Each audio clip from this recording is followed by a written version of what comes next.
Nothing in this podcast or on our website should be construed as medical advice. Consult your healthcare provider for your individual nutritional and medical needs.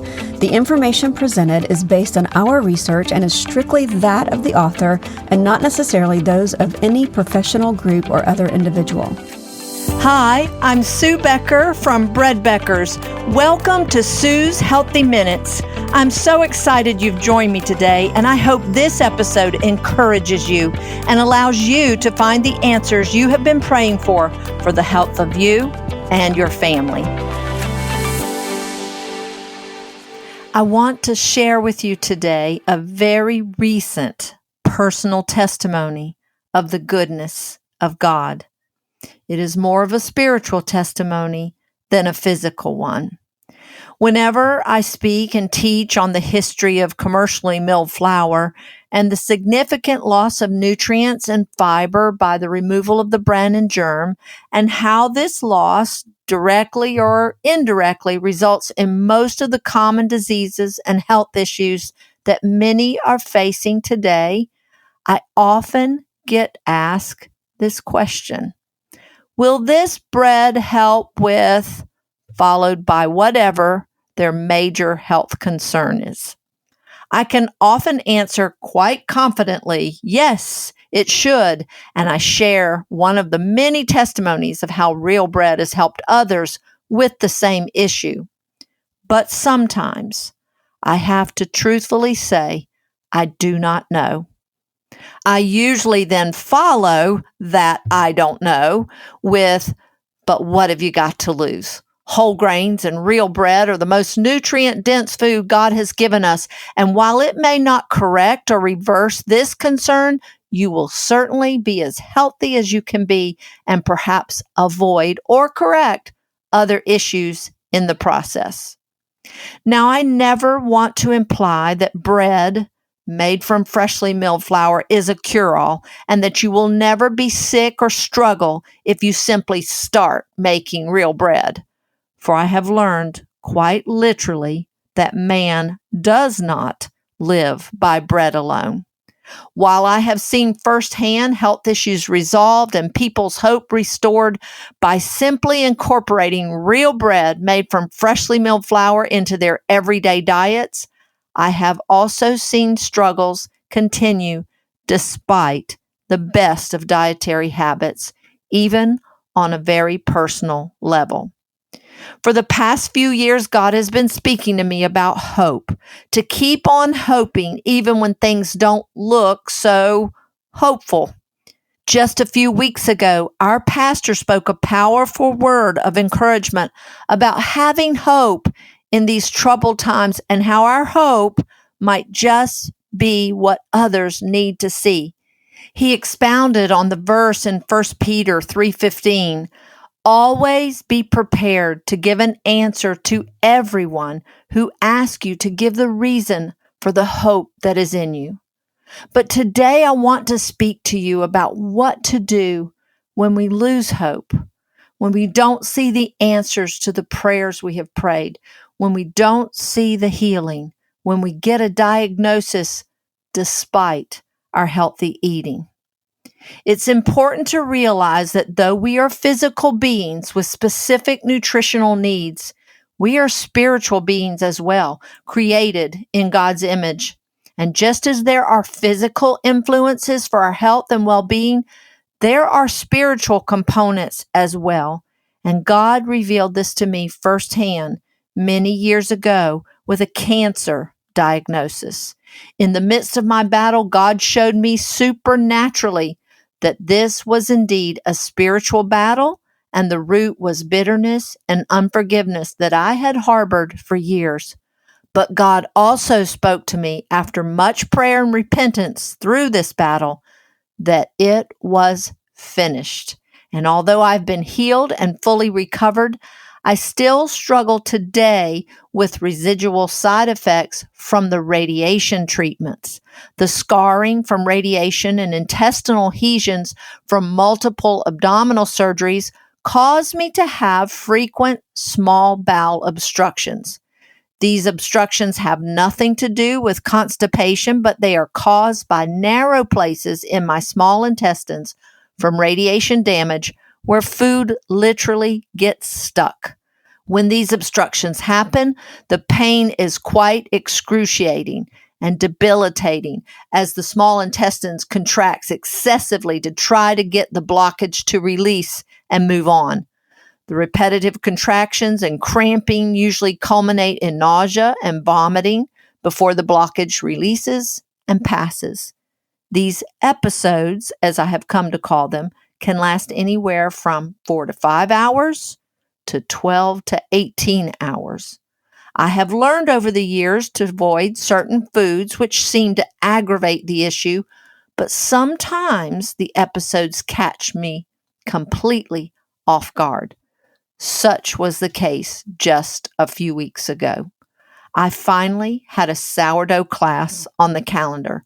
I had prepared all week, growing enough starter to share, as well as all that I needed for everything I was going to make in the class. I had a great menu planned, and I had worked hard to develop an easy technique that I was excited to share with the class. We had 60 registered to attend live and nearly 200 registered to watch by live stream. But I had no warning of what was to come. So I was completely shocked and dismayed when I woke up at 3:45 in the morning of the class to severe cramping and vomiting. I prayed, hoping it would pass, knowing that if it did, I would be able to go on with the class. I cried out to the Lord many times to move this mountain and deliver me from the pain, but to no avail. I tried to shower and get ready, and between the contractions and pain and vomiting, believing that God was hearing my prayer and that everything would move so that I could go on with the class. The thought of canceling on so many who were planning to attend was disappointing, to say the least. I managed to get dressed despite the pain and vomiting, and my husband Brad even drove me to Brad Becker's, all the while believing for a miracle that the pain and nausea would stop and that I could teach the class. But it was not to be. When I got to Brad Becker's, I took one look at all that still needed to be done that morning to finish getting ready for the class, and I knew that I could not do it. The pain and nausea were still more than I could bear. So much to my dismay, we canceled the class and I returned home, feeling more than slightly disappointed. I had lost hope. I had believed God for a miracle, and I didn't get it. Brad was struggling too. Watching me in pain is not easy for him. In fact, he had even called our pastor that morning to come and anoint me with oil and pray for me, which he did. We had done all the right things. We had called for the pastor. We had anointed with oil. We had believed and we had hoped. As Brad drove me home that morning, I could tell he was angry. Thinking he was angry with me, I asked him why he was upset. He honestly voiced what I was silently feeling. He was mad at God, angry and disappointed and questioning why. As Brad was venting and I was still in pain, a funny thought actually popped into my head, a line from an old Mark Lowry song from 1991.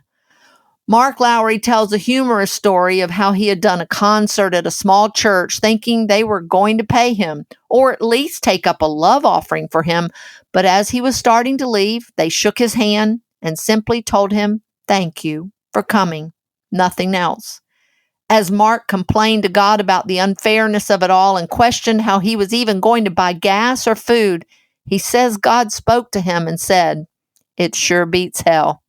We deserve hell.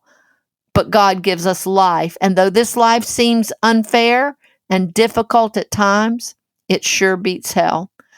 I had not heard this song or even thought of this song in years, and I do not know why that line popped into my head at that moment, but God used it to begin speaking a gentle message to my heart. I did not speak the line out loud to Brad. I kept it for me for the moment. I have prayed over the years so many times for God to take this from me. He healed me of cancer and he said it was finished. If it was finished, why was I still having to deal with these attacks? Some years ago, I shared with my friend how much I wanted to be healed. She suggested that I ask God specifically for a word and then pray and hold on to that word as a promise. I laughed and said rather sarcastically, well, as long as that word is not, my grace is sufficient for you, I'll be happy. We had prayed together one day, and she reminded me again to ask God for a specific verse that I could claim as a promise. So, after she left, I sat down and I said, okay, God, give me a word. And I opened one of my daily devotional books that God has used so many times to speak to me, but I had not yet read that day's entry. Imagine my disappointment when I opened the book to read the first line of the writing for that day.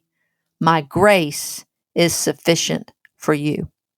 I closed the book and put praying for my healing on a shelf and decided instead to depend on God's grace. Last year, after struggling numerous times with these blockages, I began to seek God again for healing. And again, my friend reminded me to ask God for a specific word for my healing. Again, I asked, and again, I opened the same book to the reading for that particular day. And the first words on that day's entry was, "It is finished." Now, imagine my excitement. I began to believe again for healing. In fact, I went several months without a major blockage, though I had a few mild ones that I was actually able to work through. And even the day before the sourdough class, as I was preparing, I had shared with my daughter that I thought I was healed, as I had not had a major episode in quite a while. Perhaps now you can better understand my utter disappointment and questioning why, as I woke up that Saturday morning shocked at such an untimely episode with no relief in sight. When Brad and I arrived back home that morning, I went straight to bed. I was able to get some rest as the pain subsided. I woke up Sunday morning, weak and tired, and still feeling hopeless and disappointed, with the word why written several times in my journal. I got alone with the Lord to at least catch up on my Bible reading. I was 2 days behind, so I started with Friday's reading. I was in Judges 19 through 21, but God used the account in Judges 20, 17 through 28 to speak to my heart. The events in this passage are the result of the revenge sought by the Israelites against one of their very own tribes, the tribe of Benjamin. A gruesome thing had been done in the territory of Benjamin, and the other tribes came together to seek the Lord as to how they should wage war against Benjamin. I want to take the time to read this passage to you now. Judges 20, verses 17 through 28. I'm reading from the Amplified Version. Then the men of Israel, other than Benjamin, assembled 400,000 men who drew the sword. All of these were men of war. The men of Israel rose and went up to Bethel and asked of God and said, "Which of us shall take the lead to battle against the sons of Benjamin?" And the Lord said, "Judah shall go up first." Then the fighting men of the sons of Israel rose in the morning and camped against Gibeah. The men of Israel went out to battle against Benjamin and assembled in battle formation against them at Gibeah. The sons of Benjamin came out of Gibeah and struck to the ground on that day 22,000 fighting men of Israel. But the people, the men of Israel, took courage and strengthened themselves and again set their battle line in the same place where they had formed it the first day. The sons of Israel went up and wept before the Lord until evening, and they asked the Lord, "Shall we advance again to battle against the sons of our brother Benjamin?" And the Lord said, "Go up against them." So the sons of Israel came against the sons of Benjamin the second day, and the fighting men from the tribe of Benjamin went out of Gibeah against them the second day, and again struck to the ground the sons of Israel, 18,000 men, all of whom were swordsmen.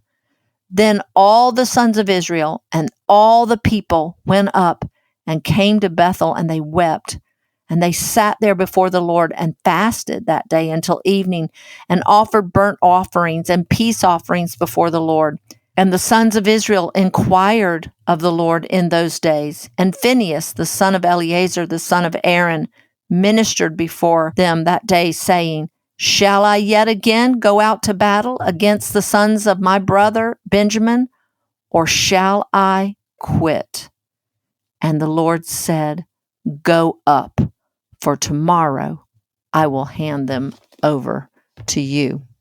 Israel was defeated 2 times, even though the Lord said, "Go up." And these were fighting men.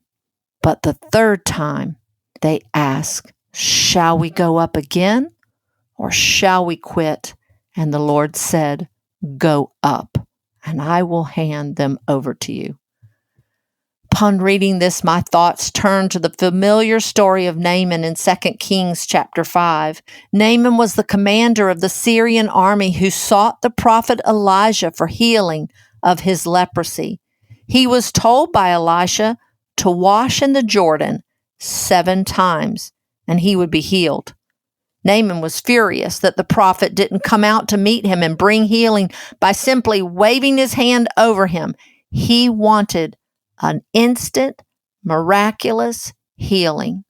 I can identify. His servants had to talk Naaman into going to the Jordan as the prophet had said. Why 7 times? Why not the first time, or the second time, or even the third time? What if Naaman had stopped? Looking at his skin, he could see that he wasn't healed. Maybe even thinking, this isn't working. At 2 times, at 3 times, at 4 times, still nothing. At 5, at 6, what if he had stopped? It took 7 times for him to get his healing. I wish I could tell you why. Going back to Judges 20, I wish I could tell you why God tells them to go up, and yet 22,000 die. They were defeated. I wish I could tell you why again God tells them to go up a second time, and 18,000 die. But when they ask the third time, "Shall we go up again, or shall we quit?" God says, "Don't quit. Go up, for tomorrow I will give the enemy into your hand."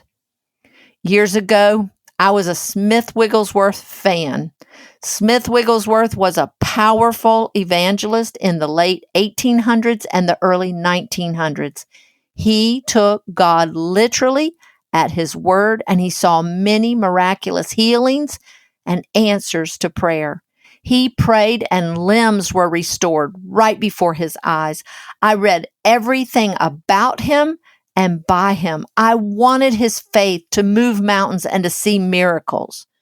But one day, when I was speaking to someone about wanting to be like Smith Wigglesworth, to have faith like Smith Wigglesworth, they replied, "Well, you know, he had a daughter that was deaf and he prayed for her healing and she never was healed." I cannot begin to describe the disappointment that filled my heart with that one statement. I put away all my Smith Wigglesworth books and almost never thought of him again. Several years later, though, I began to think about his powerful prayers for others while his daughter remained unhealed. God spoke so clearly to my heart that though his daughter was never healed, Smith Wigglesworth never stopped praying and believing for healing, and therefore he never stopped seeing miracles despite what seemed like defeat with his own daughter. God reminded me of all these truths that Sunday morning as I sought him in my moment of hopelessness and questioning. The familiar words of Lamentation chapter 3 were never more real to me that Sunday morning. Verse 18, "So I say, my strength has perished, and so has my hope and expectation from the Lord." But verse 21 through 23 says, "But this I call to mind, therefore I have hope. It is because of the Lord's loving kindness that we are not consumed, because his compassions never fail. They are new every morning. Great is your faithfulness. The Lord is my portion and my inheritance, says my soul. Therefore I have hope in him, and I wait expectantly for him." His compassion and his steadfast love were certainly new for me that Sunday morning as he spoke this word to me: "Shall I ask again, or shall I quit?" His answer: don't quit. Ask again. Brad and I humbly repented and received this hope and encouragement from the Lord. So today, I want to encourage you. Don't quit. Ask again. Keep asking God for healing and for answers. So many times, and I know I've shared that people tell me they were praying for answers for a particular health issue and they were led to the teaching about the bread. So keep making your bread. Keep moving forward on your health journey. And for sure, keep believing, asking for healing despite what you are facing. Don't quit. Ask again. For tomorrow the Lord will give your enemy into your hands. Now, I'm not sure when God's tomorrow is, but it is coming, and I will not lose hope. Thank you for listening today. I hope this word has blessed you as it has me. Until next time, this is Sue Becker from Bread Beckers with Sue's Healthy Minutes. Don't quit. Ask again. Sue's Healthy Minutes podcast has been a presentation by the Bread Beckers Incorporated, located in Woodstock, Georgia. For more information, store hours, and learning opportunities, visit breadbeckers.com and follow us on Facebook and Instagram. Make sure to subscribe to this podcast and never miss an episode. Share this with 2 friends who would benefit from this information, and be sure to join us again next week for more of Sue's Healthy Minutes.